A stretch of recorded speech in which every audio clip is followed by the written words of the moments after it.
우리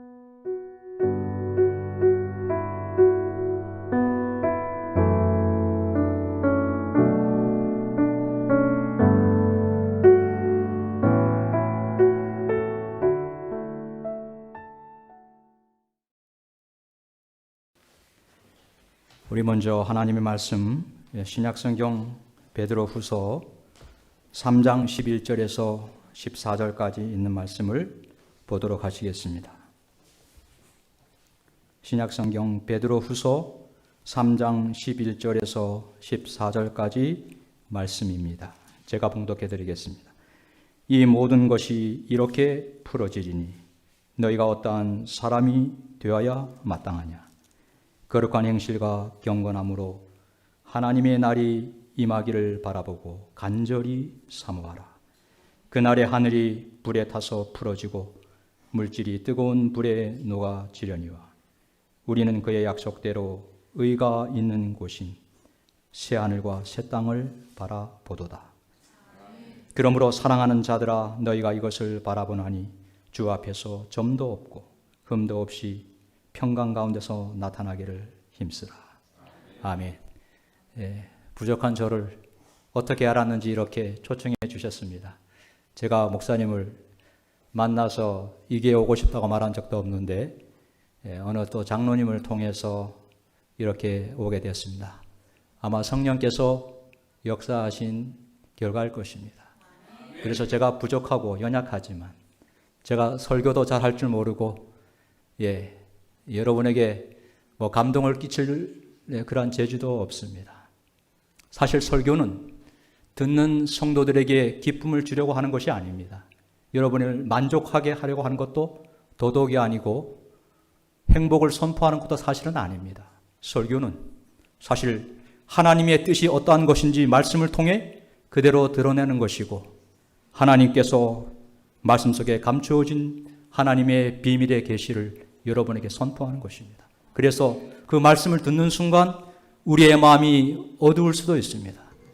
아멘하는 쪽도 있을 것이고 그쪽에 마음이 어둠이 두려워질 수도 있습니다. 그러나 그것을 믿음으로 받아들이면 주님의 영광이 보이기 시작합니다. 그래서 하나님의 뜻인 이 비밀의 계시를 사실 성령께서 선포하려고 이 시간 소자를 보내주셨다고 생각을 합니다. 사실 제가 이 시간에 선교 간증을 하기 위해서 온 것이 아니라 말씀 부탁을 해서 왔기 때문에 말씀 중심으로 하나님께서 과연 우리에게 이 시대의 가장 어두운 순간에 무엇을 원하시고 우리가 어떻게 살아가야 되는지를 말씀을 통해서 성령께서 풀어주시기를 간절히 원합니다. 여기 말씀에 이제 보면은 이 마지막 시대에 특별히 하나님께서 베드로 사도를 통해서 의가 있는 곳인 새하늘과 새 땅을 바라보는 사람들이 되기를 굉장히 원하고 있습니다. 이 땅의 것이 아닌 영원한 하늘에 우리의 시선과 초점이 머무르기를 성령께서는 원하시고 있습니다. 그래서 수많은 사람들이 얼마나 이 땅에 시선을 고정시키고 있습니까? 우리 하나님의 마지막 남은 자손이라고 하는 재림 성도들조차도 어쩌면 이 땅에 시선을 고정시키고 자기 중심적인 신앙생활을 하는 백성들이 많을 것입니다. 신앙은 누구를 위한 것입니까? 나의 행복을 위한 것입니까? 아니면 하나님의 영광을 위한 것입니까? 무엇을 드러내는 것이 진정한 신앙일까요? 사도행전 20장 24절에 베드로 사도 바울은 이렇게 말합니다. 나의 달려갈 길과 주 예수께 받은 사명, 곧 하나님의 은혜의 복음 증거하는 일을 마치려 하면은 나의 생명을 조금도 귀한 것으로 여기지 아니하노라. 사도 바울의 이 고백은 대단한 고백입니다. 그렇죠. 만약 우리가 우리의 신앙생활에 있어서 이러한 고백을 할 수가 있다면 그것은 대단한 믿음일 것입니다.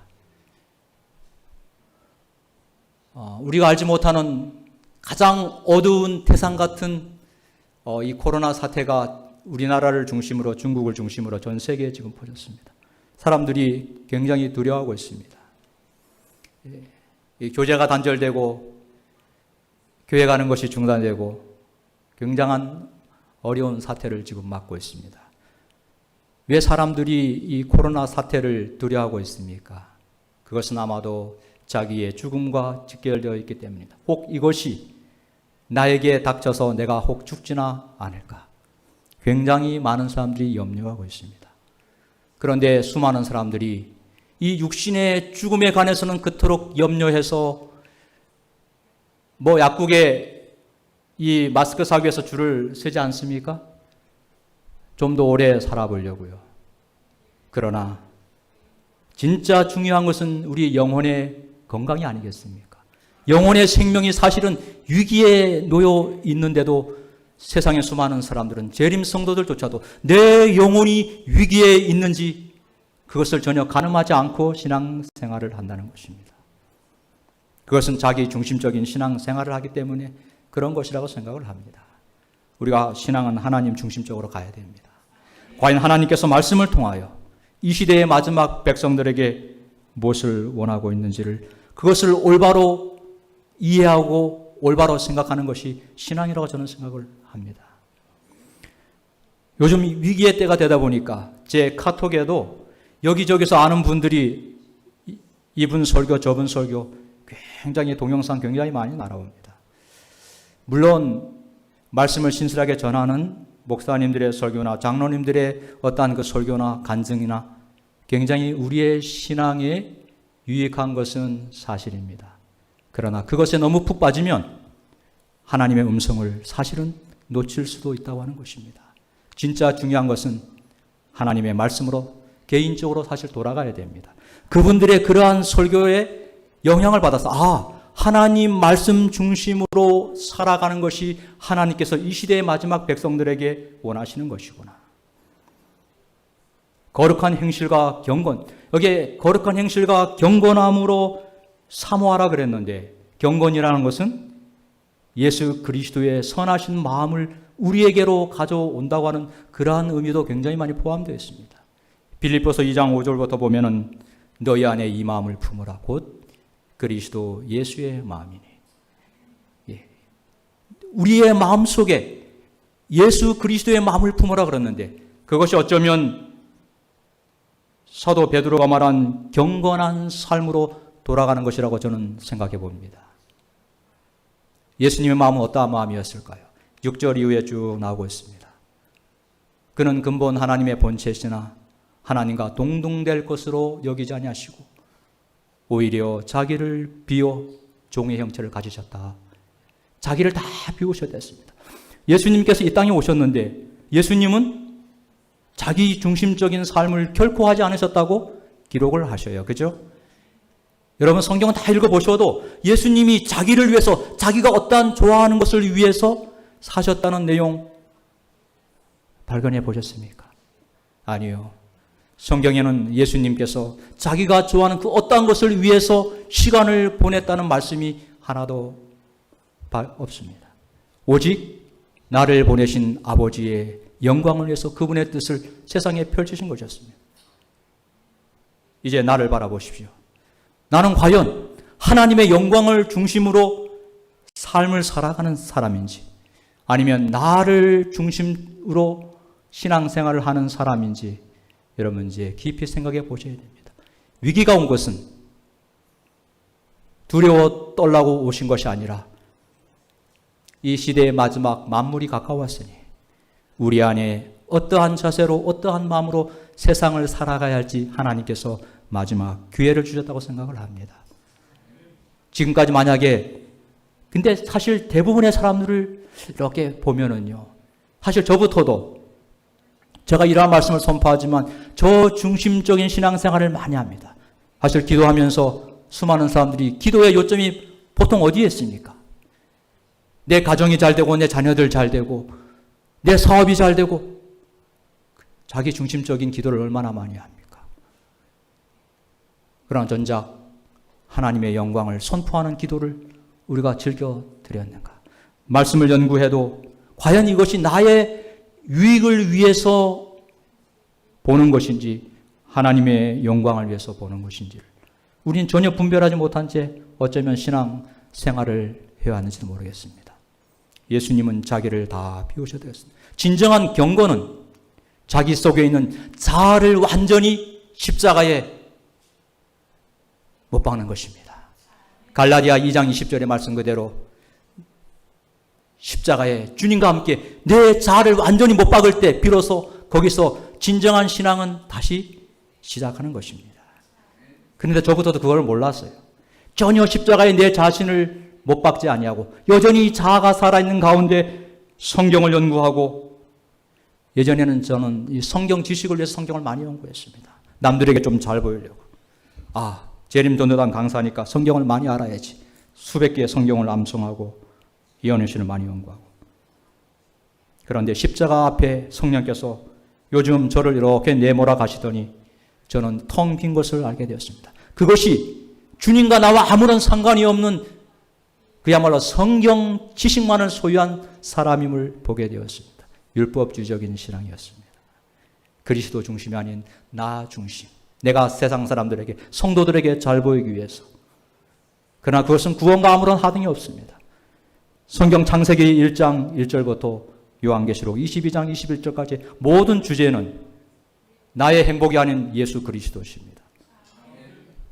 그런데 나는 나의 행복을 위해서 신앙생활을 했고, 나의 유익을 위해서 주님께 언제나 복을 구했고, 그것은 신앙생활이 아니고 어쩌면 종교생활이라 것입니다. 우리는 신앙생활을 해야 됩니다. 사실 우리가 이 교회에 와서 신앙생활을 하면 안 됩니다. 교회는 우리가 하나님이 어떠한 분이신지를, 예수 그리스도가 어떠한 분인지를 올바로 배워서 세상으로 우리가 나가서 우리의 삶 전체를 통해서 나를 향하여 다가오신 위대한 하나님의 사랑이 어떠한 것인지를 선포하는 것이 진정한 믿음일 것입니다. 그런데 그것을 우리들이 너무 몰랐습니다.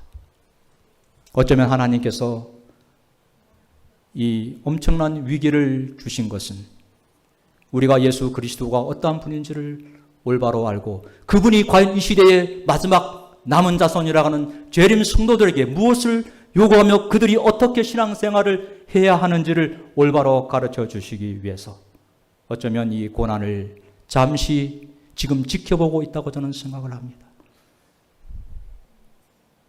대부분 우리의 성도들에게 고난이 오면 주로 우리는 어떠한 기도를 드립니까? 주님, 이 고난이 나와 내 가정과 내 교회는 없었으면 참 좋겠습니다. 우리 주로 그렇게 기도 많이 하죠? 저도 그러한 기도 많이 하잖아요. 누가 아프면은 주님, 우리 사랑하는 아무개 성도가 제발 이 병에서 치료를 받았으면 좋겠습니다. 먼저 그렇게 기도하잖아요.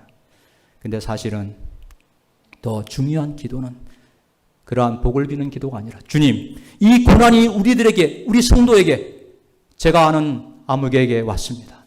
아버지, 이 성도에 성령께서 임하셔서 하나님의 말씀을 알게 하시고 이 고난을 마침내 당당하게 맞서서 이길 수 있는 믿음을 주십시오.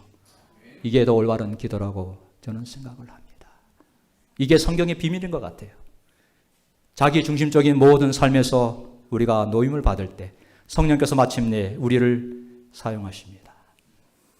사도 바울이 다메섹에서 예수님을 만나기 전까지 얼마나 자기 중심적인 신앙생활을 살았습니까? 자기의 판단대로 그의 마음속에 성도들을 핍박하는 것이 그게 하나님의 영광을 위한 것인 줄 알았잖아요. 그런데 다메섹에서 예수님을 만나고부터 모든 것이 달라지지 않았습니까? 니고데모가 정말 헌신적인 율법학자였습니다. 교회를 세우고 정말 능력 있는 교회 하나님의 종이었습니다. 그러나 예수님을 만나고 그것이 전혀 하나님과 원하지 않는 다른 방향에서 신앙생활을 했다는 것을 니고데모가 느꼈습니다. 그리고 어떻게 달라졌습니까? 그는 모든 것을 원점에서 다시 연구하기 시작했습니다. 저는 오늘날의 우리 한국재림교회가 모든 것을 원점으로 다시 돌려놓고 우리의 모든 성도들이 십자가 앞에 겸허하게 무릎을 꿇고 하나님, 그동안 나 중심적인 신앙생활을 해온 것을 깊이 회개합니다. 자기를 먼저 깊이 회개의 재단으로 달려가야 된다고 생각을 합니다. 저는 성경을 많이 알면 그것이 신앙생활인 줄 알았습니다. 그것을 잘 유창하게 가르치면 신앙생활인 줄 알았습니다. 그러나 그것은 주님을 아는 것하고 구원과는 아무런 상관이 없었습니다. 봉사를 열심히 하고 교회를 열심히 섬기고 특별히 우리 교회 안에 가장 많이 들어온 것이 문화사역입니다. 이 모든 것을 잘하면 그것이 정말 올바른 신앙생활인 줄 알았습니다. 그러나 하나님께서 진정으로 바라시는 것은 우리 모두가 십자가로 향하여 가는 것입니다. 그래서 예수님께서 당신의 12 제자를 부르시고 그들이 어떠한 길로 걸어갔습니까? 하나님께서 우리에게 원하시는 것은 이 세상에서 행복도 평안도 아니라 우리 모두가 다 십자가의 길을 걷는 고난의 증인이 되기를 원하십니다. 그래서 주님께서 시대의 소망에 말씀하셨죠. 하늘이 우리에게 줄 수 있는 최고의 영예와 최고의 기쁨은 그리스도의 고난에 동참하는 것이다. 예. 하나님께서는 우리에게 우리를 사랑하시기 때문에 고난의 길로 우리를 데려가십니다. 그런데 우리가 믿음이 부족하여 왜 하나님 나와 내 가정에 우리 교회에 이렇게 어려운 일들 자꾸 생깁니까? 내가 주님 뜻대로 열심히 살아왔는데 이러한 어려운 일들이 왜 자꾸 생기는 것이나요? 그러나 그것은 사실 우리를 충성되이 여기셨기 때문에 우리를 사랑하셨기 때문에 그 고난을 우리에게 허락하시는 것입니다. 너희에게 고난이 없으면 너희가 사생자라 그랬습니다. 하나님은 불신자들은 아예 시험도 안 하십니다. 건드리지도 않는다는 말씀이죠. 사랑하시기 때문에 건드리시는 것입니다. 요셉을 얼마나 많이 사랑했습니까? 그래서 하나님이 건드리시는 것입니다. 그냥 가만히 놔두면 그가 시골의 한 보통 목자밖에 안 되기 때문에 건드리시잖아요. 그리고 사람들이 볼 때는 그는 캄캄한 흑암 속으로 갈 수밖에 없는 그런 운명에 놓여지게 됩니다. 그러나 우리가 성경을 통해서 그 고난을 마침내 허락하신 분이 하나님이시라는 것을 요셉 자신도 나중에 깨닫지 않습니까? 그래서 형제들이 그들 앞에 두려워 떨 때 당신들을 통해서 이곳을 보낸 분은 당신들이 아니라 하나님이시라고 그가 깨닫지 않습니까? 신앙의 위대한 비밀은 이 땅에서 행복도 평안도 아닙니다. 그리스도를 개인적으로 만나는 것입니다. 그래서 히브리서 3장 1절에는 예수를 깊이 생각하라고 했어요. 오늘 우리 진접 유스타트 교회 모든 성도들이 이제 어떤 좋은 목사님들의 설교를 듣는 것도 좋지만 아침마다 저녁마다 시간을 좀 더 이제 많이 할애해서 말씀을 깊이 묵상하고 기도하는 개인적인 경건의 시간을 가졌으면 참 좋겠다고 생각을 합니다. 이건 저의 제안입니다. 제가 그렇게 살다 보니까 이게 너무 좋아요. 아침마다 저녁마다 전 요즘 아침 6시부터 8시까지 한 2시간, 저녁 8시부터 10시까지 한 2시간, 이 시간은 그 어떤 것도 안 봅니다. 오직 성경만 깊이 묵상하고 그리고 하나님의 영광을 위해서 내 자아를 십자가에 못 박고 기도하는 그런 시간입니다. 예수님께 가까이, 좀 더 가까이. 주님, 제가 무엇을 하는 그러한 사람이 되게 하지 마시고 성령께서 저를 이끌어 필요한 곳에 당신의 뜻대로 쓰시옵소서 하고 기도하는 그러한 삶을 살아갑니다. 그런데 얼마나 좋은지 모릅니다. 유명한 목사님들 설교는요, 참고만 하세요. 그곳에 푹 빠지면 하나님의 음성을 사실 잘 못 들어요. 그게 도움을 주는데 아예 거기에 매달려 버리면 경건의 훈련이 안 됩니다. 경건은 직접 하나님의 말씀을 깊이 묵상하는 가운데 성령께서 세미한 음성으로 우리 각자에게 개인적으로 들려주셔야 됩니다. 그래서 남의 경험 1000가지보다 나의 작은 경험 한 가지가 더 행복한 것을 사실은 경험하셔야 됩니다. 우리 속에 말씀하시는 성령의 세미한 음성을 우리 모든 진적 가족들이 날마다 아침 저녁으로 들었으면 참 좋겠습니다. 예전에는 우리 보통 성도들이 말할 때 그저 하루에 5분만 해도 성경 봐. 너무 좋아. 이렇게 보통 말을 많이 했습니다. 그러나 지금은 위기의 때입니다. 우리가 하루 5분, 10분 이렇게 시간 내서는 정말 예수님을 만나기가 사실은 어려워요. 우리가 보통 그냥 이렇게 아는 것하고 정말 말씀 속에서 성령을 통해 주님께서 나에게 들려주시는 음성을, 하나님의 비밀을 안다고 하는 것은 천지차이입니다. 에녹이 300년 동안 동행했다지 않습니까? 그 300년, 그 얼마나 지루하나요? 그저 세상에 좋은 일들이 얼마나 많습니까? 그죠? 주변에 다 돈만 있으면 해결할 것이 얼마나 많이 있는지 몰라요. 근데 돈은 우리에게 편안함과 편리함은 줍니다. 그죠? 돈 있으면 얼마나 편안합니까? 얼마나 편리합니까?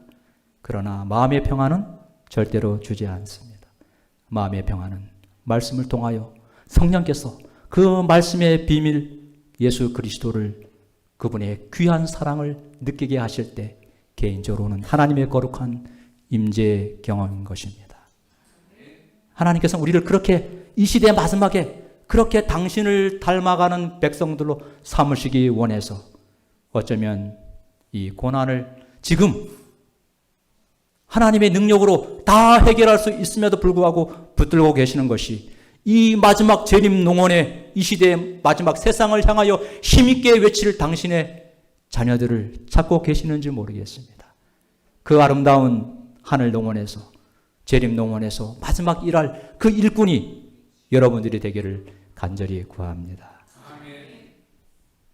성경 연구하면 너무 좋습니다. 요한복음 17장 3절에도 말씀하셨잖아요. 영생은 유일하신 참 하나님과 그의 보내신 자 예수 그리스도를 뭐 하는 것이라고요? 아는 것이라고요. 뭐로 아는 것입니까? 뭐로 알아야 돼요? 가슴으로 알아야 되는 것입니다. 이론으로 아는 것이 아니라, 성경을 많이 줄줄 외워가면서 아는 것이 아니라 가슴으로 느껴는 경험적인 신앙입니다. 그래서 그런데 마지막 라오디게아 교회가 그것을 잃어버렸다고 주님이 지적하지 않습니까? 불로 연단한 금을 사랑하지 않습니까? 그죠? 마지막 교회의 특징은 가련하고 곤고하고 벌거벗고 눈먼 것입니다. 사랑으로 역사하는 믿음이 없다는 것입니다. 주님을 개인적으로 깊이 만난 경험이 너무나 없다는 것입니다. 자기 중심적인 신앙생활을 한다는 것입니다. 그죠? 하나님 중심이 아니라 겉보기에는 아무도 몰라요. 예. 우리 장로님 집사님도 제가 나 중심으로 해외 선교하는지, 내가 사람들에게 뽐내려고 신앙 해외 선교하는지, 하나님 영광을 돌려고 하는지 아무도 모르지 않습니까? 하나님께서 원하시는 것은 이 세상에서 얼마나 많은 봉사와 얼마나 많은 일과 얼마나 많은 헌신을 한다기보다 우리가 개인적으로 예수님을 친숙히 알고 그분께서 부르시고 원하시는 것이라면 내 모든 것을 다 내어놓고라도 주님의 말씀에 순종할 수 있는 순종의 백성을 찾고 계신다고 하는 것입니다. 불로연단한 금을 잃어버렸습니다. 경험적인 신앙이 없다는 것입니다. 예수님의 십자가의 경험이 특별히 없다고 하는 것입니다. 정말 나는 살아도 주를 위해, 죽어도 주를 위해 죽을 수 있는 사도 바울 같은 그러한 믿음의 고백을 내 인생의 마지막에 할 수 있는가? 우리 인생의 마지막이 이제 서서히 오고 있지 않습니까? 그죠? 이 시대는 거의 끝을 향하여 이제 가고 있습니다. 더 이상 남은 때가 없는 것을 우리의 피부로 보고 세상 사람들도 그렇게 말들을 합니다. 누가복음 21장에 이 모든 일이 되기를 시작하거든 일어나 머리를 들라고 했습니다. 너희 구속이 가까웠느니라. 이제 우리의 머리를 들 때가 되었습니다. 머리를 든다고 하는 것은 십자가를 바라보는 것입니다. 장대에 높이 달린 구리뱀, 오직 그것을 바라보는 자들만이 죽음에서 노임을 받았습니다. 그동안 우리는 십자가 체험이 없는 신앙생활을 해왔는지도 모르겠습니다. 십자가의 경험이 없는 그러한 마음으로 교회를 섬겼는지도 모르겠습니다. 성령께서 오늘 우리 모두를 초청하십니다. 잃어버린 하나님의 첫사랑을 회복하는 재림 성도들이 되라고 우리에게 지금 말씀하고 있습니다. 우리는 처음 사랑을 사실 잃어버렸습니다. 이 교회는 처음 사랑을 지금 잃어버리고 어쩌면 표류하고 있는지도 모르겠습니다. 우리 모두는 다 가진 걸로 자부했지만 내 부족하고 곤고한 것을 사실은 알지 못한다고 성령께서 이 마지막 교회를 향하여 지금 말씀하고 있습니다. 나는 나의 만족과 유익을 위하여 종교 생활을 하는 사람인지, 아니면 하나님의 영광을 위하여 진정한 믿음의 길을 걷고 있는 사람인지 말씀에 비추어 우리는 보아야 할 것입니다. 비록 세상살이가 고달프고 어렵겠지만 아침 저녁으로 시간을 좀 많이 할애해서 주님을 깊이 묵상하고 과연 주님이 어떠한 분이신지를 개인적으로 알아갈 수 있도록 이제는 주님 중심으로 여러분의 시간표를 맞췄으면 참 좋겠습니다. 우리는 저녁에 피곤하고 탁 들어오면 저녁 먹고 나서 탁 그 좋은 뉴스 보고 연속극 보고 얼마나 좋습니까? 안락하잖아요. 그리고 딱 자면 뭐 제가 그렇게 해왔으니까요. 얼마나 좋습니까? 그리고 딱 그냥 피곤해하고 딱 샤워하고 자면 그만이죠. 신앙은 내가 개인적으로 좀 피곤하고 힘들어도 눈을 부벼가며 내가 정말 예수님을 만나기 위하여 하나님의 뜻을 구하면서 조용히 믿음의 골방으로 가는 것입니다. 이게 십자가의 길이에요. 진정한 신앙인은 어떠한 사람들입니까? 예수님이 그러셨잖아요. 아무든지 나를 따라오려거든 자기를 부인하고 자기 십자가를 지고 나를 쫓을 것이니. 그런데 우리는 저부터도 제 십자가를 지고 예수님을 따라가는 게 너무 싫었어요. 세상 너무 좋거든요. 적당히 교회 가서 설교 잘하고 기도 잘하고 같이 봉사활동 잘하고 그걸 쭉 한 거예요. 그런데 정작 성령께서는 계속 제 마음에 그것이 신앙이 아닌 것을 가르치고 주고 계셨습니다. 진정한 신앙이란 그리스도께서 원하시는 그 길을 성령께서 부르실 때 순종하며 달려가도록 내 자아를 완전히 십자가에 내려놓고, 여러분 십자가에 내가 죽었으니까 내가 살아있는 건가요? 안 살아있는 건가요? 죽었죠. 근데 내가 죽은 삶을 삽니까? 아니면 내가 살아있는 삶을 삽니까? 아니요. 대부분의 재림 성도들은 자기가 살아있는 신앙의 길을 가요. 그래서요, 분란이 있고 모함하고 다툼이 있고 어둠이 있는 것입니다. 사실 죽은 자는 말이 없습니다. 말이 없어야 되는데 말이 너무 많지 않습니까? 진정한 죽음의 경험을 하지 않았은 것입니다.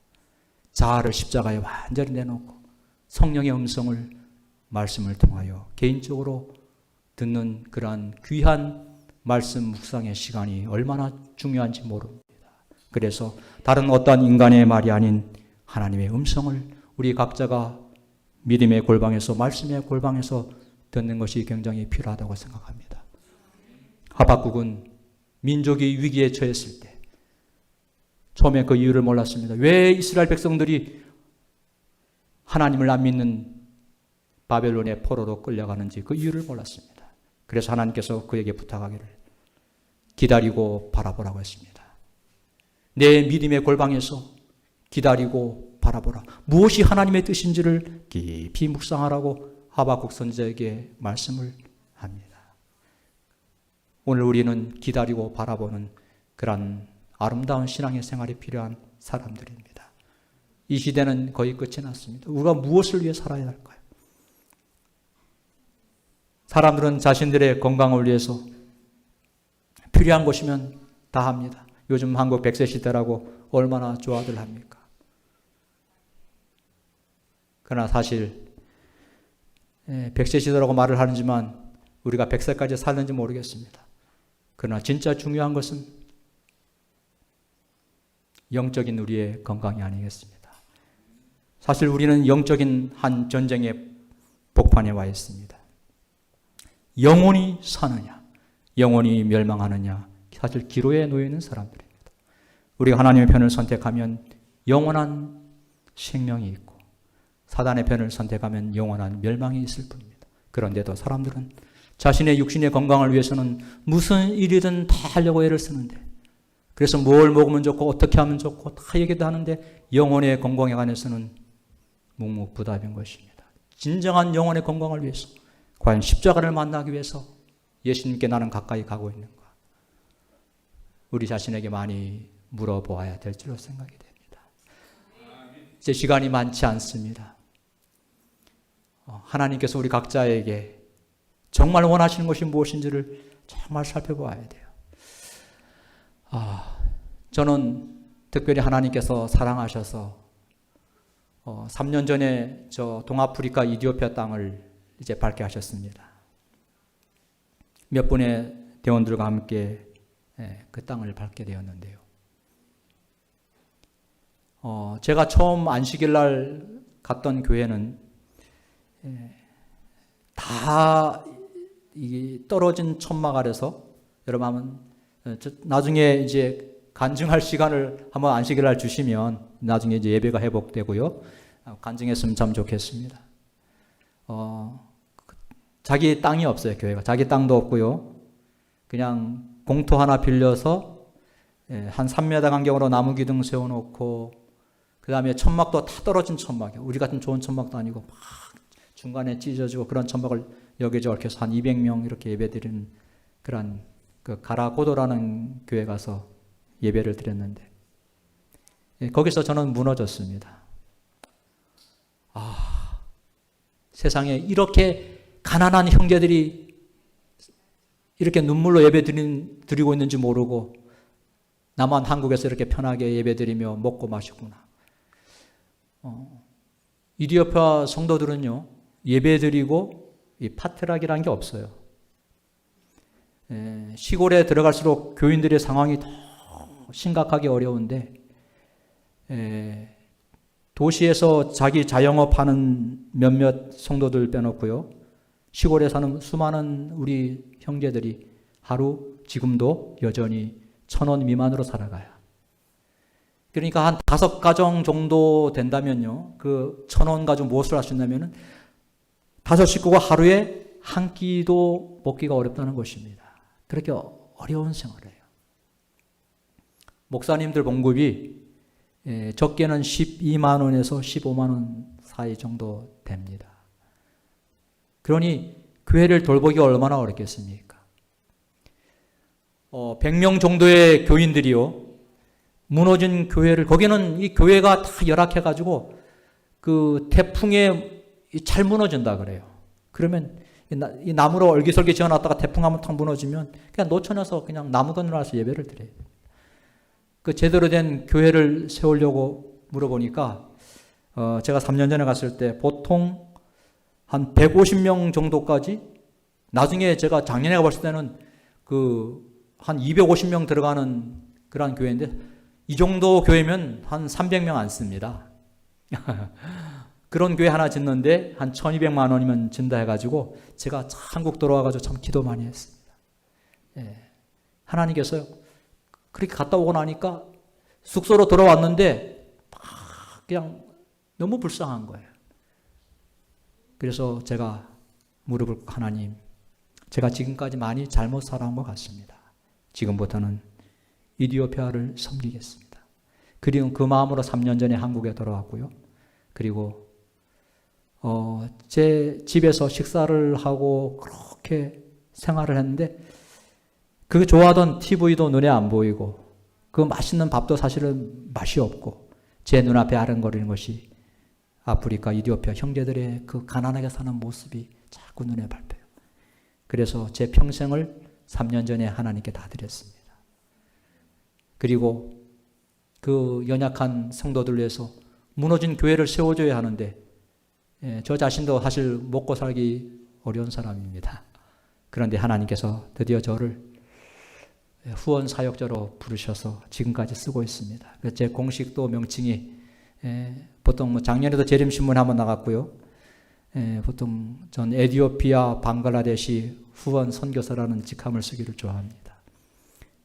그들의 어려운 것을 끝까지 하나님께 미어달리면서 교회가 초청하면 가서 간증하고 또 좋은 동역자들 만나서 후원도 받아가지고 교회를 세우고 돌보고 하는 그러한 일을 합니다.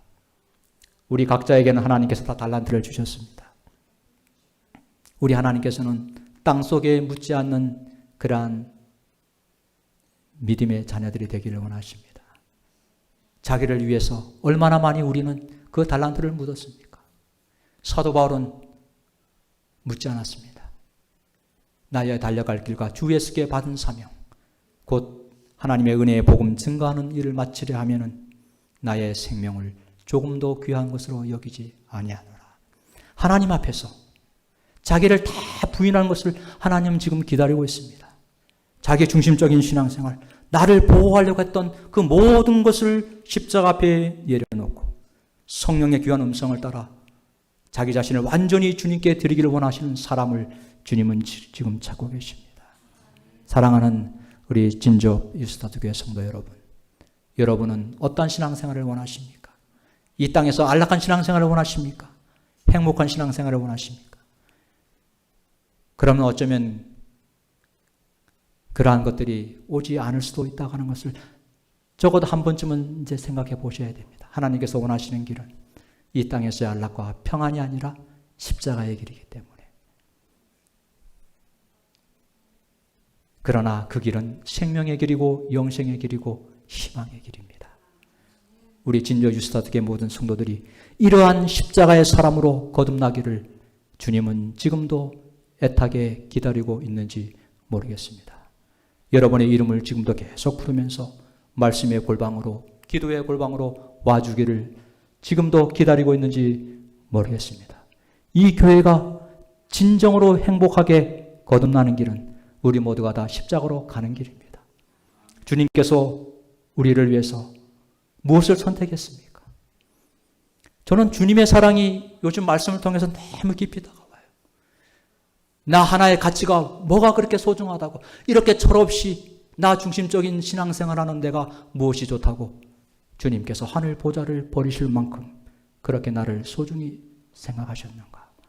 이것을 가슴으로 느끼기를 원하신다고 하는 것입니다. 우리의 가슴으로 깨닫기를 원하신다고 하는 것입니다. 정말 하나님이 나를 향한 하나님의 사랑이 깊이 깨달아지면 우린 이대로 있을 수가 없습니다.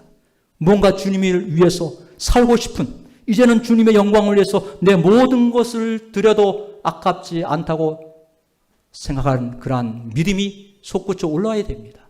그래서 누구 눈치 볼 것도 아니고요, 누구 마음 헤아릴 것도 아니고요, 예수님 십자가의 중심으로 서로를 격려하고 붙들며 그동안 서로를 헛듣고 미워한 모든 육신적인 감정을 십자가에 다 묻어버리고 이제는 우리 서로가 서로를 위해서 기도해 줄 수 있는 믿음의 사람들이 되고요, 우리 장로님의 신앙이 정말로 성령의 사람이 될 수 있도록 우리가 기도해야 되고요, 우리 목사님을 위해서 이 교회를 끝까지 붙들고 힘있게 나가게 해달라고 우리 모두는 기도에 밀실해서 기도하는 사람들이 되어야 됩니다.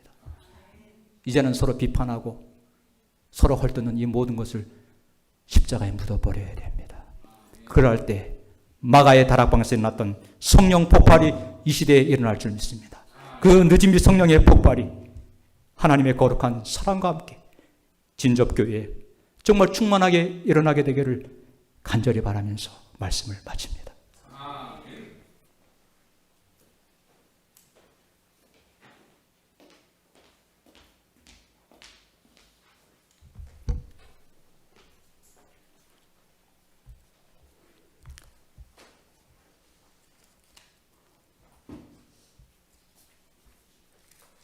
뜨거운 말씀에 감사드립니다.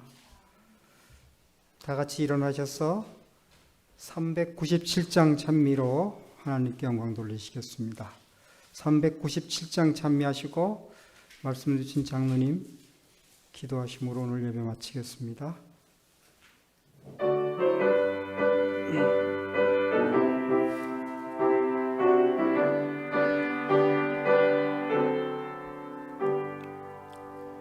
찬송 부르고 주를 전하며 남은 세월 지낸 후에 주여 오셔서 나를 부르며 영광 중에 나가리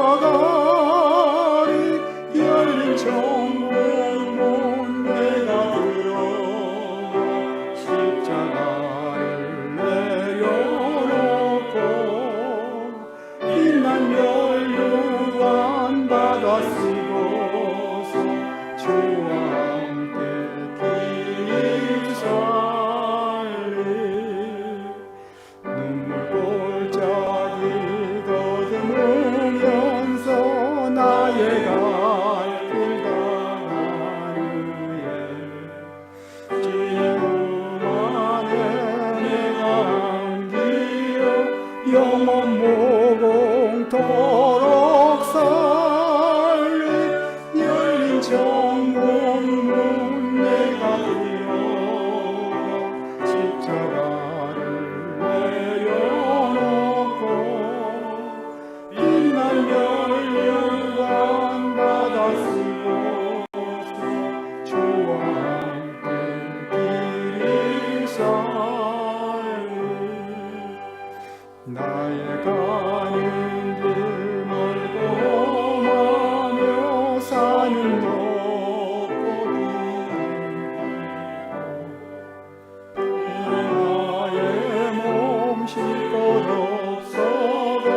복된 날이 밝아오니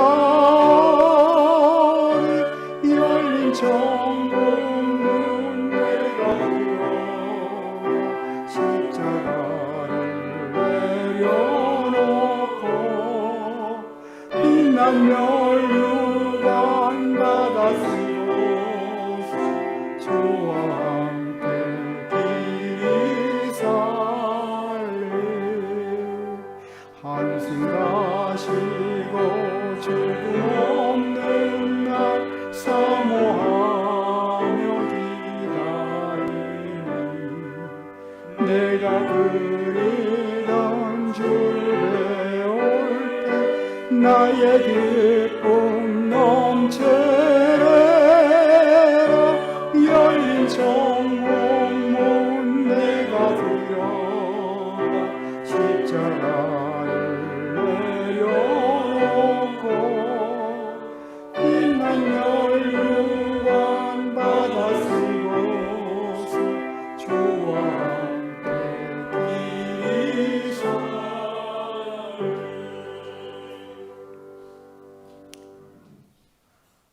아버지, 사랑하는 주님을 십자가에 못 박은 이 죄를 불쌍히 여겨주시옵소서.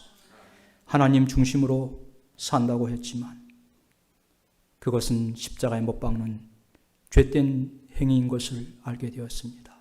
아버지, 우리의 이 불효한 죄를 용서하시고 불쌍히 여겨 주시옵소서. 아버지여, 나 중심적인 신앙생활만을 살아왔던 어리석은 저희의 죄를 주여 용서하시고 예수 그리스도의 사람으로, 십자가의 사람으로 거듭날 수 있는 그리스도의 사람이 될 수 있도록 거룩한 성령으로 우리와 함께하여 주시옵소서. 아버지, 우리를 사랑하셔서 때로는 고난의 길로 인도하시고 풀무 가운데로 인도해 주시는 것을 믿음의 눈으로 보게 하여 주시옵소서. 아버지, 형제들을 사랑한다고 했지만 형제들을 얼마나 미워하며 헐뜯으며 진정으로 우리의 형제들을 위해 기도하지 않은 우리들의 죄를 용서하여 주시옵소서. 주의 교회의 부흥을 원했지만 나는 한 번도 헌신하지 아니하고 십자가의 길을 걸어가지 않았던 불충한 죄를 용서하여 주시옵소서. 아버지, 이제는 이 교회에 주님의 사람으로, 십자가의 사람으로 초석이 되기를 원합니다. 살든지 죽든지 내 몸에서 그리스도가 영원하게 되기를 간절히 구합니다. 아버지여, 이 교회를 출입하는 사랑하는 모든 진접교회 성도들의 마음속에 자기를 다 비우신 그리스도의 마음만 가득 차고 넘칠 수 있도록 성령으로 함께해 주시옵소서. 그래서 이 교회가 십자가의 사랑으로 다시 한번 불타오르고 아버지의 영광을 드러내는 감동의 교회가 될 수 있도록 주여 오시는 그날까지 붙들어 주시고 책임져 주시고 이끌어 주시기를 예수님의 이름으로 간절히 기도하옵나이다. 아멘.